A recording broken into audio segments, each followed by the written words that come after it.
Alhamdulillah. Salatu wassalamu ala Rasulillah wa ala alihi wa sahbihi wa man tabi'ahum bi ihsanin ila yaumiddin.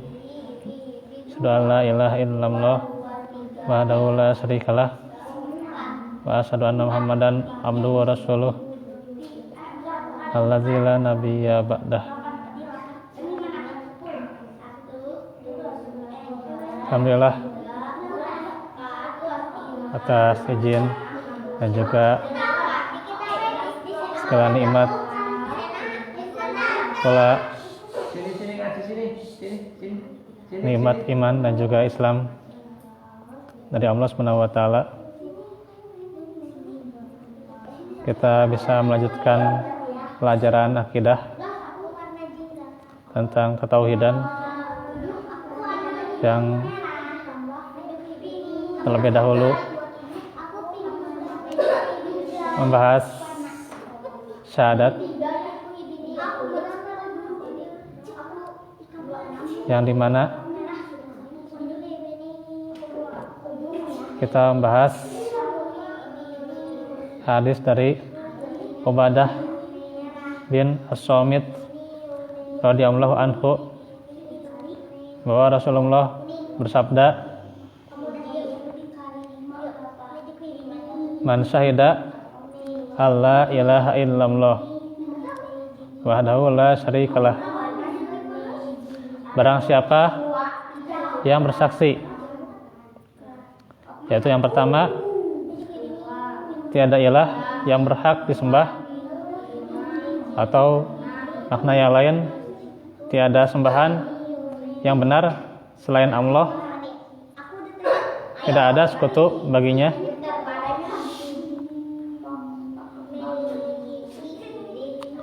wa anna Muhammadan abduhu wa rasuluh. Yang kedua, dan bersaksi bahwa Muhammad adalah hamba dan rasulnya. Wa anna Isa abdullah wa rasuluh. Yang ketiga, bersaksi bahwa Isa adalah hamba Allah dan rasulnya. Bukan hanya itu, diterangkan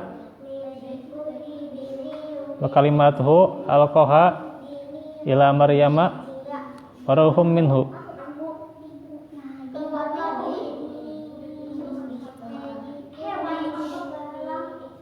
Dan serta kalimatnya yang disampaikan kepada Maryam dan ruh yang diciptakannya. Yang keempat, wal jannatu haqqun,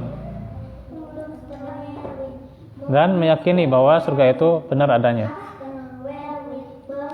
Yang kelima, wan naru haqqun, dan bersaksi neraka itu benar adanya. Adkhalahumul jannah ala ma kana minal amal.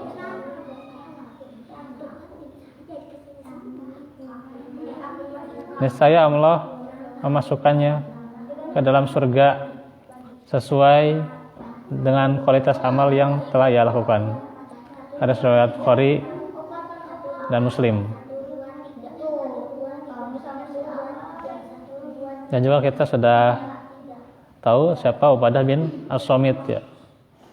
Itu namanya Ubadah bin As-Samit bin Qais Al-Ansari Al-Khazraji Abul Walid. Itu adalah orang yang terpandang yang terlibat dalam perang Badar yang terkenal. Wafatnya di kota Ramlah atau di Palestina tahun 34 Hijriah dalam usia 72 tahun. Dan sebagian peneliti mengatakan bahwa beliau hidup sampai masa khilafahan Muawiyah bin Abi Sufyan. Ini dalam Fathul Majid.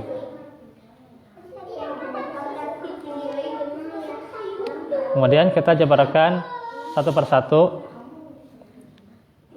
mengenai 5 persaksian yang menyebabkan seseorang itu masuk surga. Yang pertama, bersaksi. Kita paham dulu apa itu bersaksi ya.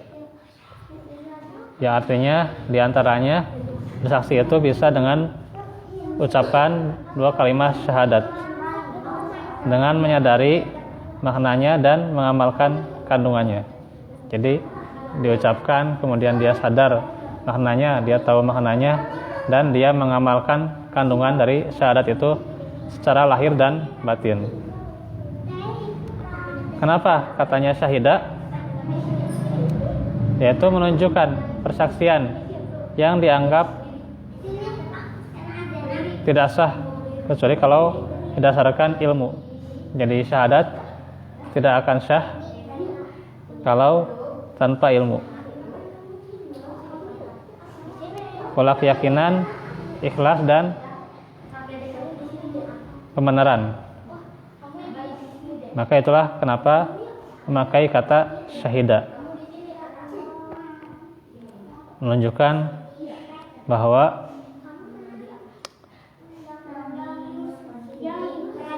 keilmuannya itu adalah sangat ditekankan.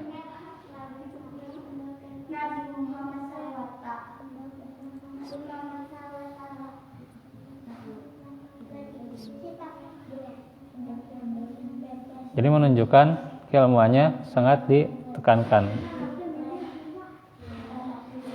dalam ucapan syahadat. Ada penekanan di situ, karena namanya adalah persaksian. Yang pasti persaksian itu butuh bukti,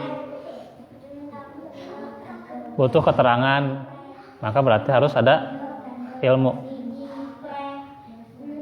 Itulah persaksian.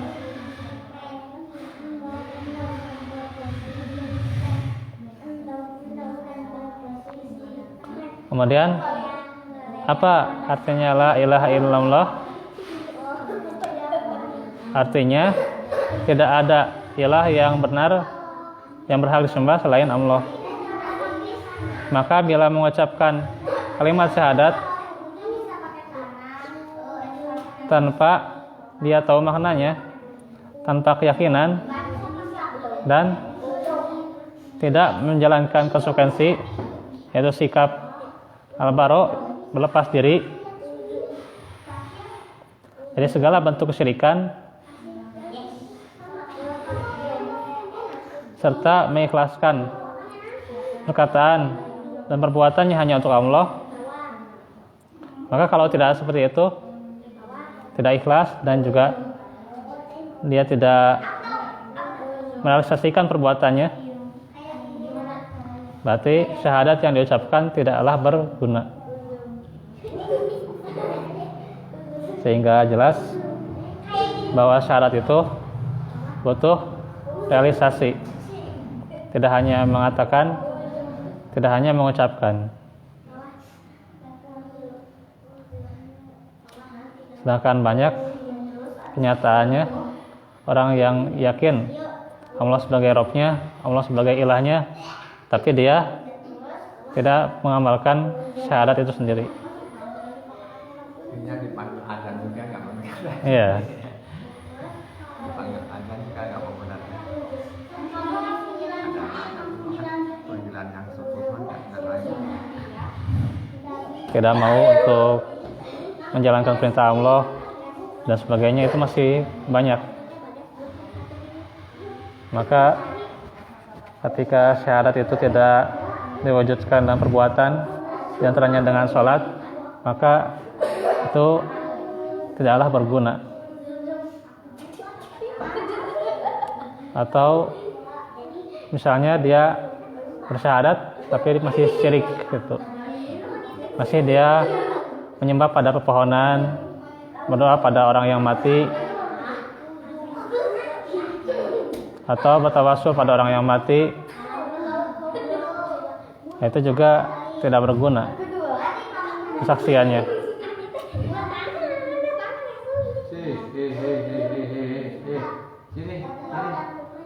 Sini. Nanti sini.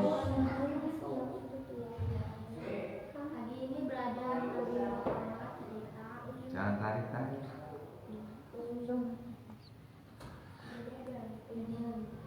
Nah, itu tentang syahadat la ilaha illallah.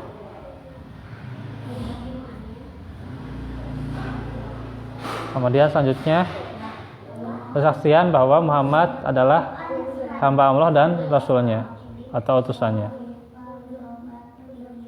yaitu konsekuensinya seseorang beriman kepada beliau, membenarkan semua yang beliau beritakan, kemudian menaati apa yang beliau perintahkan, meninggalkan apa yang beliau larang.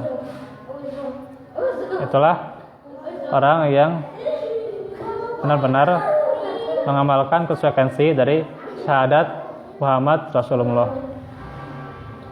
Jadi bagaimana apa yang diajarkannya dia ikuti, dan apa yang dicegahnya dia tidak melakukannya. Wama atakumur rasul fakhuduh wa ma nahakum anhu fantahu itu. Dan apa yang mereka apa yang dia, yaitu diperintahkan kepada kalian, apa yang diperintahkan kepada kalian, yang diberikan kepada kalian, maka ambillah. Maksudnya perintahnya itu ikutilah. Wa ma nahakum anhu fantahu. Dan apa yang dilarangnya maka tinggalkanlah atau cegahlah gitu. Jadi tinggalkan dan larang juga orang lain untuk melakukannya.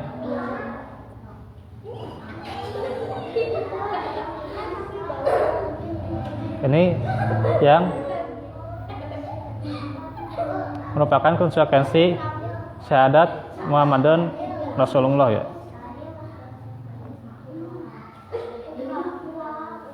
Maka terpetik bagaimana menaati Allah dan Rasulnya.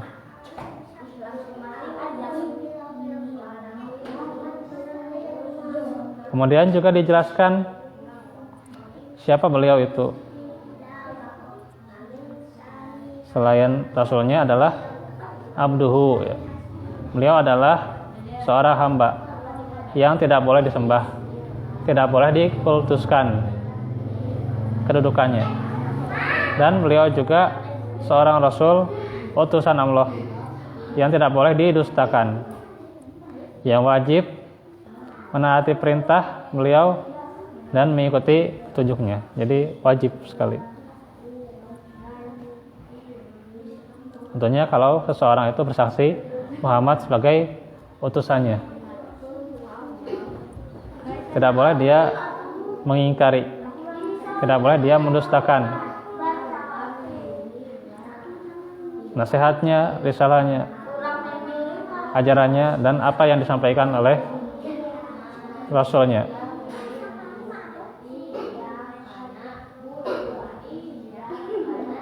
Maka ini menunjukkan kedua syahadat ini yang merupakan pokok seseorang dalam beriman itu ditempatkan syahadat ini di dalam rukun keimanannya.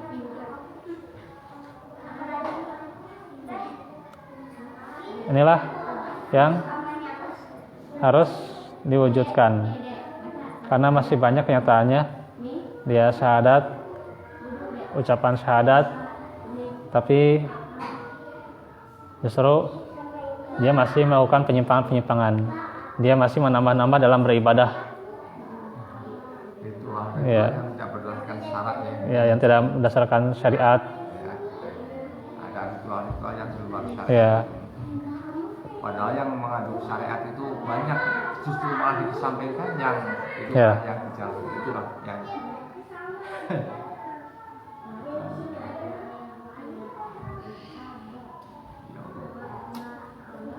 itulah bagi yang istilahnya pengakuan tapi tidak berdasarkan ilmu itu memang Nah itu. banyak yang Benar. kurang. Itulah. Ini karena dengan minimnya orang bertalab ilmu itu Ya, jadi perlu sekali ilmu itu. sangat minim, Iya. sangat kurang. Wajib Iya. ilmu itu. Jadi seolah-olah diri merasa sudah mengamalkan, jadi padahal amalannya itu gimana ya? Kalau ditolak Iya. itulah luar biasa.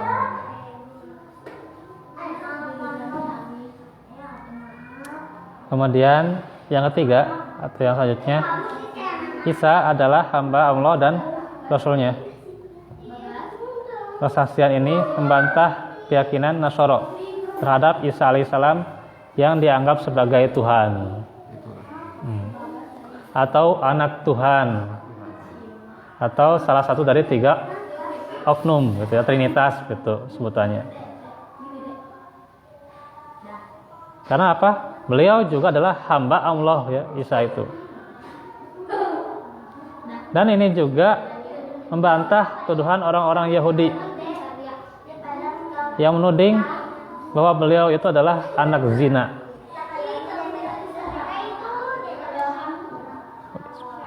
Karena beliau itu sebenarnya adalah Rasulnya, bukan perkataan Yahudi yang katanya anak zina dan sebagainya. Maka keabsahan Islam seseorang itu ditentukan oleh sikap baro'nya, berlepasnya ia dari keyakinan Yahudi dan Nasoro, tidak mengikuti milahnya, tidak mengikuti ajaran Yahudi dan Nasoro, baik dari segi pakaian, maksudnya yang bersimbol agama mereka, atau perkataan yang menunjukkan keyakinan mereka, dan juga tuntunan mereka, dan masih banyak lagi tentunya. Maka termasuk pula tidak tasyabuh, ya, tidak tasyabuh terhadap apapun gitu. Kemudian Isa itu adalah kalimatnya, yaitu perkataan Allah, kun, jadilah, maka jadilah dia. Allah menciptakan Isa dengan kalimat yang disampaikan kepada Maryam melalui Jibril setelah beliau mendapat perintah Allah untuk meniupkan ruh ciptaannya ke dalam rahim Maryam. Jadi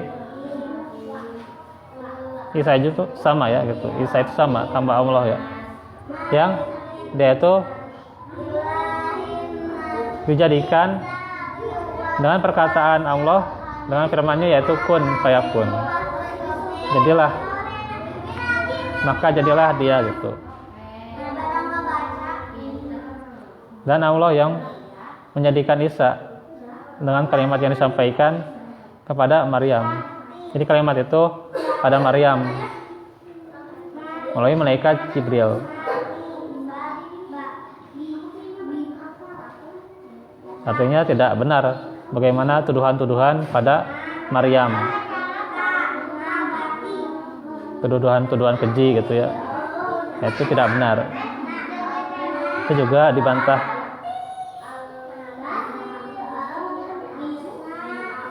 Juga bersaksi bahwa surga yang diberitakan Allah di dalam Al-Quran sebagai tempat yang disediakan untuk orang-orang yang bertakwa itu adalah benar gitu. Jadi surga itu adalah uiddat lil muttaqin ya, untuk orang-orang yang bertakwa. Itu adalah dia meyakininya, benar adanya, dan tidak ada keraguan. Begitu pula neraka yang Allah beritakan di dalam Al-Quran sebagai tempat orang-orang kafir. Yang neraka itu uiddat lil kafirin. itu juga tidak ada keraguan padanya. Maka ditunjukkan di sini orang yang bersaksi dengan kebenaran 5 kalimat syahadat itu akan masuk surga sesuai dengan kualitas amalannya. Yang ahli tauhid pastinya akan masuk surga hanya sesuai dengan amalannya. Ada derajatnya yang lebih tinggi dan juga ada yang derajatnya lebih rendah. Ini diterangkan dalam Al-Jami'ul Farid ya. Yaitu paling untuk penjelasan selanjutnya insyaallah kita akan lanjutkan di kesempatan berikutnya. Rabbana atina fid dunya hasanah wa fil akhirati hasanah wa qina azabannar. Rabbana atina min ladunka rahmah wa hayyi lana min amrina rasyada. Allahumma inna nas'alukal huda wat tuqa wal afaf wa ghina. Subhanakallahumma bihamdika asyhadu an la ilaha illa anta astaghfiruka wa atubu ilaik. Alhamdulillahirabbil alamin. Assalamualaikum warahmatullahi wabarakatuh.